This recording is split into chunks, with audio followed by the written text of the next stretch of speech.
Black people stereotypes that are simply not true. A lot of misconceptions about being black. I heard one nigga tell me you're not really black if you never had watermelon before.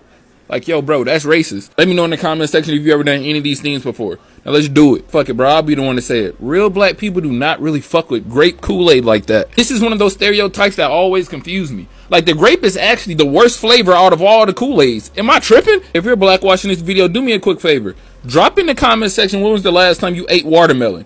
We do not really eat this shit how y'all think. This is a food that we might have 4 times every 3 months. But in terms of waking up in the morning, eating watermelon, drinking down with some Kool-Aid, bro, fuck no. Watermelon isn't even a top 10 fruit. This motherfucker is damn near mid. Alright, bro, as a nigga, I do love fried chicken. But how y'all be overly doing it, that shit is racist. This is a stereotype that I cannot just get behind, bro. Like, we just be sitting down eating fried chicken and shit.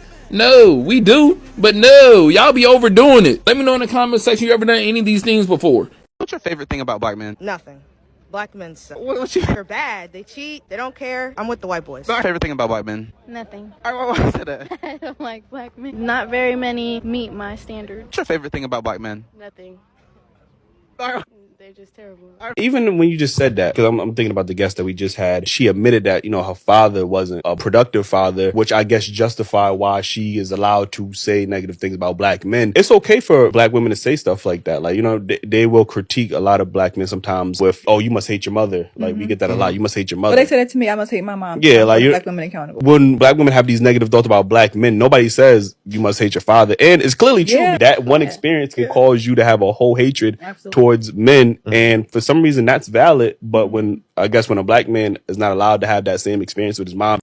I don't know who needs to hear this, but if you say you like black men, but the only thing you like about them is the stereotype of a BBC, you do not like them. You fetishize them. If you say you like black women, but the only thing you like about us is the stereotype of a big butt, you do not like us. You fetishize us. We are people. We are not sex objects. We have thoughts, feelings, emotions, great conversation. We are not here for your sexual enjoyment. Okay? And I'm as girly as they get, right? So I never used to understand that. Like, it would be immediately, why you got attitude? I don't have an attitude. This is just my resting face. Like, nothing's wrong. And I have light-skinned friends, dark-skinned friends, but it was always us that it was like, well, she got a problem.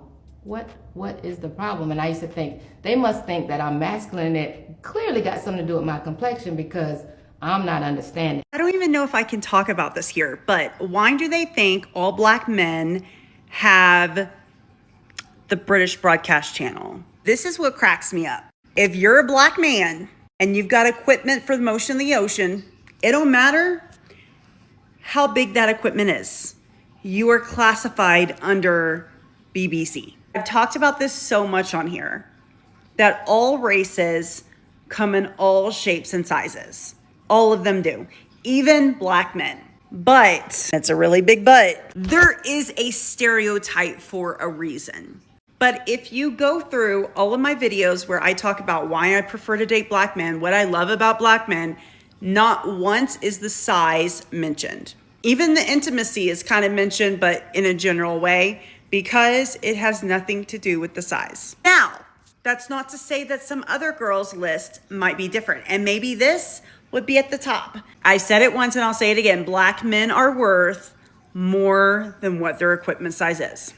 If you're a black guy who wears glasses, everyone will assume you just date white girls. I get accused of this all the time. And especially when you talk like this, they definitely think it's like, oh, this guy only fucks with white girls. It's like, no, I've only ever been in relationships with black girls. Not even just like African girls. I'm talking about black, like blackity black girls. That's who I like. I like them. And I know why you guys don't like them. I think you guys have some misconceptions about black women. The stereotypes, although might seem true, there's more underneath the surface that you don't know. It's a lot of bark without a lot of bite. The bite is imaginary. The bite is what you let it to be. They don't know that they do it, but you just have to recognize it's just the surface stuff. It's just protection because they've had to. A lot of black women, how they grew up, they just had to be tough. Inside, they're just squishy marshmallows. And it's okay. I see it. I see through them. I see you ladies. I see you. I have one already, so I'm good. Don't be going in the comment section. I don't need that. But if you're a black dude with glasses, just know that's what they're assuming. So you're playing against that. It's like, oh, you only date white girls, huh? It's a defensive mechanism. They don't want to be rejected, so they're assuming that you don't want to fuck with them in the first place. It's 6-year-old type shit, but whatever. Girls are gonna do it, so deal with it. I'm Kylie, and today I'm going to tell you about the history of the objectification and hypersexualization of black women. Do you know that this specific term has been used dating back to the antebellum era to describe the reason why black women were simply promiscuous and to paint them as biologically feral in order to justify the rape and assault of enslaved black women? And today that stereotype trickles down into the way that white men specifically will see black women, but really the way that all men and all people see black women. It's literally all interconnected because it devalues black women to tell society that black women aren't deserving of respect and love and genuine care. But even today, you'll hear a lot of white men say they want to sleep with a black woman, not because they think she's beautiful, but because they want to experience her. Or there's a stereotype that black women are better in bed and they simply want to sleep with black women in order to compare them to the way that white women are in bed. Everything about this is disgusting and literally can be traced back to the slave owner mentality that a lot of white people still have today. I literally can't believe this needs to be said, but remember that black women are people. Stop using them as an object to experiment on or to see if they prove your stereotypes about race true, because again, this is rooted in a long-standing history of oppression.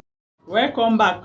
Why most stereotypes about blacks are either true or false? The fact, the reality, we'll talk about it today.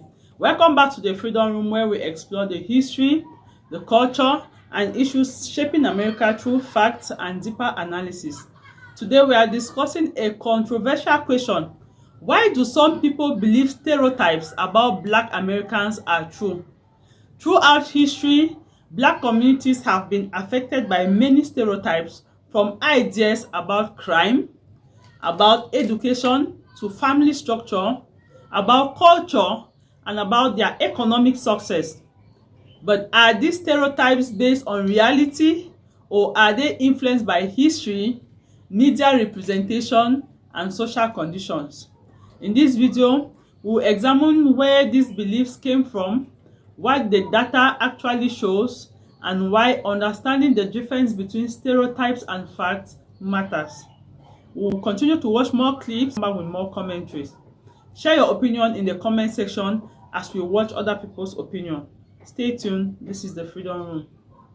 I'm definitely going to get a lot of hate for this, but can we talk about how men of color and white women are kind of the same? The fact that so many of y'all keep on tagging me in this damn video as if I disagree, to me, it speaks volumes, right? All she's saying is that white men and black men are oppressed oppressors. That's simple. And it's obvious a lot of y'all don't know this, but it's entire parts of the library that's dedicated to this oppressor-ass position called intersectionality.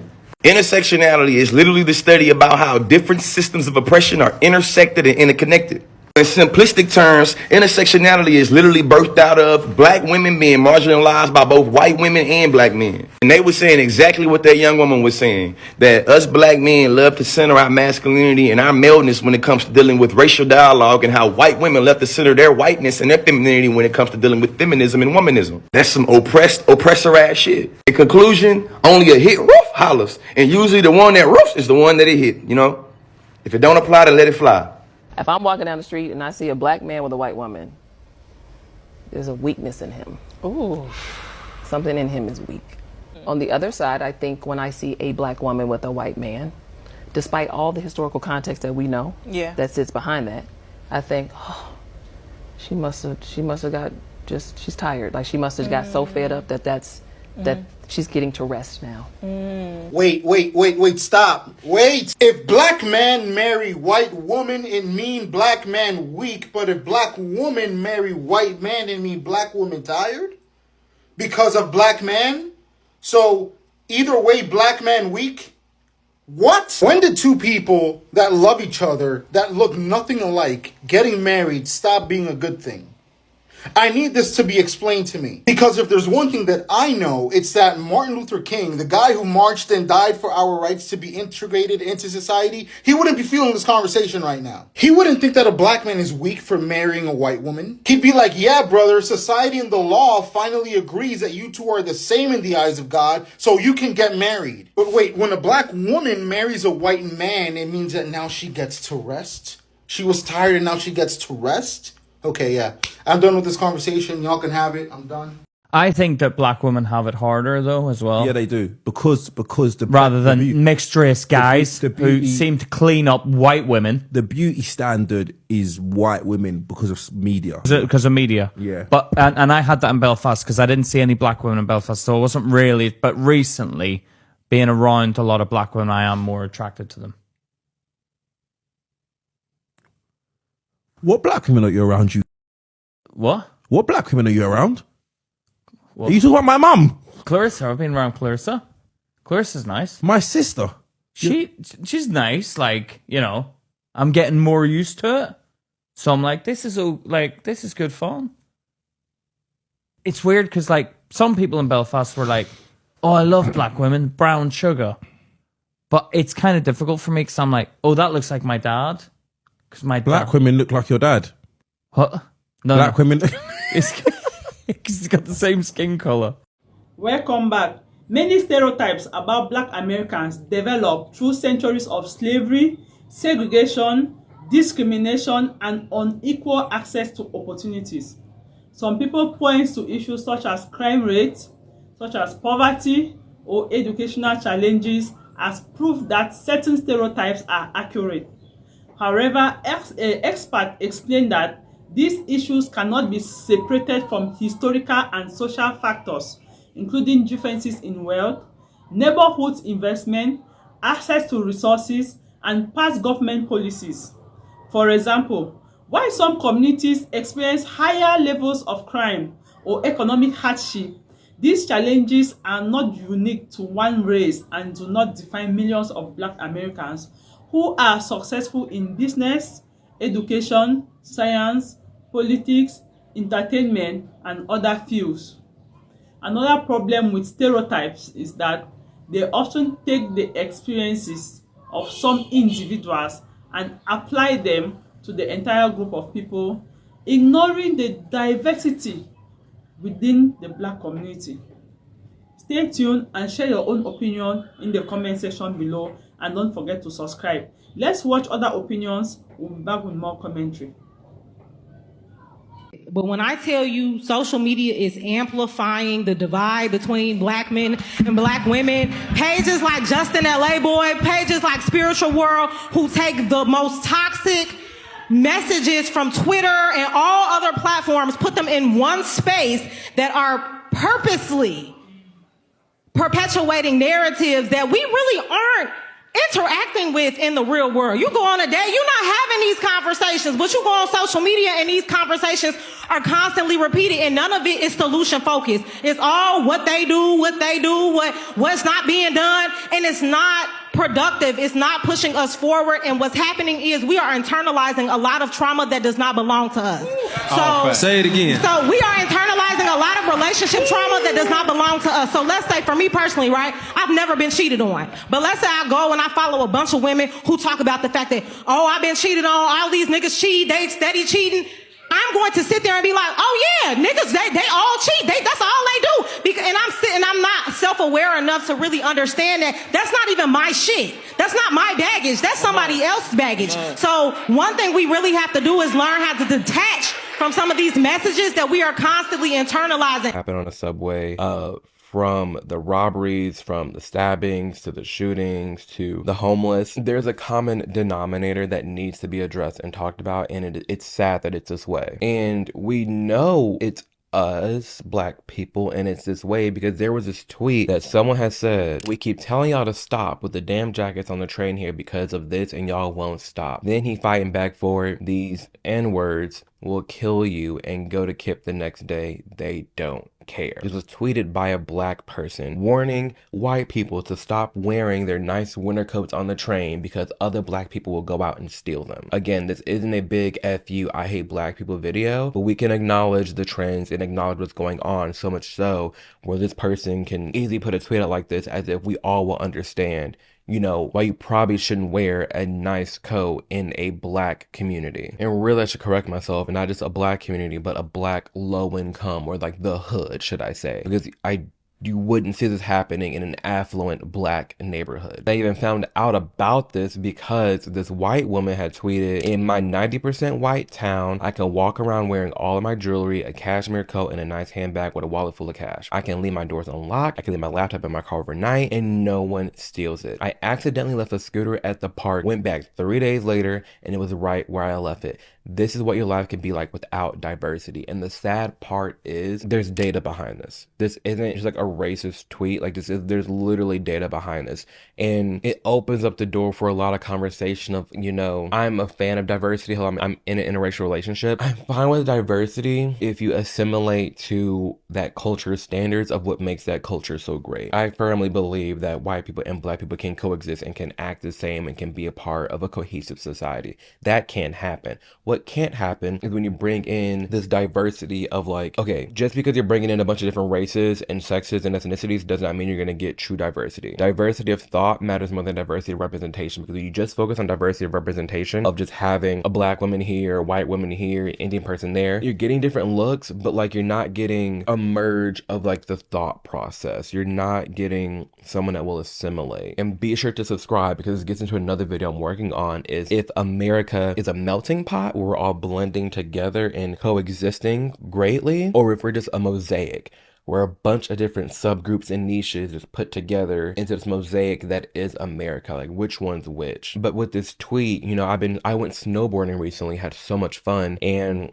I've been getting like the snowboarding memes and reels on my Instagram, and I saw one where it was like, wow, you can just leave all your gear out and no one's gonna steal it. And of course, I go to the comment section, it's like, well, a Dodge Charger can't drive up the mountain. And with skiing and snowboarding, there are very, very little black people, at least the time that I've gone and what I see online.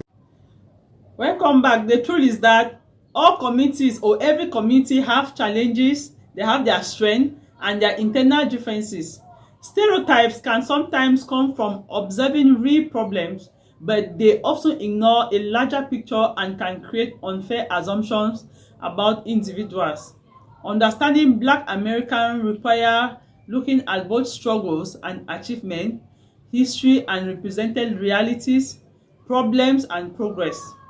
At the Freedom Room, our goal is to explore difficult topics with honesty, fact and respect. The important question is not whether stereotypes exist, but whether they accurately represent an entire community or whether they prevent people from seeing the full story. What do you think? Are stereotypes mostly based on facts, or are they shaped by history and perceptions? Share your thoughts in the comment section below. Don't forget to subscribe to the Freedom Room. Thank you for watching. We'll see you in the next video.